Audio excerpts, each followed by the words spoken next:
Police commissioner sir Surat શહેરની સૂચના અનુસાર સાયબર ક્રાઇમ સેલને જે સૂચના આપવામાં આવેલ હતી કે કોઈ પણ નાગરિક સાથે જ્યારે સાયબર ક્રાઇમ ફ્રોડ થાય ત્યારે તેનો ગુનો રજીસ્ટર કરીને જરૂરી કાયદાકીય કાર્યવાહી કરવી. તે અંતર્ગત ચાલુ વર્ષમાં એક ફરિયાદી ઇન્વેસ્ટમેન્ટ ફ્રોડનો ભોગ બનેલો હતો, જેની અંદર ફરિયાદી પાસેથી સાયબર ક્રિમિનલ્સે અલગ અલગ આઈપીઓના નામે ઊંચું વળતર ટૂંક સમયમાં મળશે એ રીતના એને લાલચ આપીને ઊંચું લગભગ 8.5 લાખ રૂપિયા જેટલી રકમનું અલગ અલગ બેંક એકાઉન્ટોમાં ટ્રાન્સફર કરીને રોકાણના નામે પૈસા પડાવેલ હતા. આ ગુનાની જ્યારે સાયબર ક્રાઇમ સેલમાં ફરિયાદ મળી ત્યારે ગુનો રજીસ્ટર કરીને ટેકનિકલ વર્કઆઉટ અને ઇન્વેસ્ટિગેશન સાયબર ક્રાઇમ સેલની ટીમ દ્વારા કરવામાં આવેલ હતું.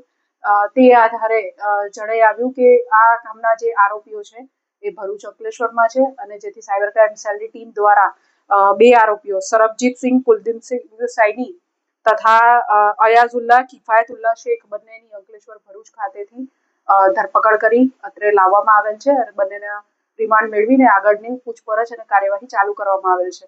આ બંને જે ગુનેગારો છે એમની ભૂમિકા જોઈએ તો સરબજીતસિંહ સૈની જે છે એણે પોતાનું ઇન્ડસઇન્ડ બેંકનું અકાઉન્ટ સાયબર ક્રિમિનલ્સને ભાડે આપેલ હતું 1% કમિશનથી. એની અંદર ફરિયાદીના ફર્સ્ટ લેયરના જે અકાઉન્ટ છે એમાંથી 2.5 લાખ રૂપિયા જેટલી મોટી રકમ ટ્રાન્સફર થયેલ હતી. એ ઉપરાંત આ જે એકાઉન્ટ છે તેનું વધુ ઇન્વેસ્ટિગેશન કરીને જોતા એનસીસીઆરપી પોર્ટલ પર કુલ 13 જેટલી ફરિયાદો અને 2 કરોડ રૂપિયાની આસપાસના ટ્રાન્ઝેક્શન આ અકાઉન્ટમાં જોવા મળેલ હતા.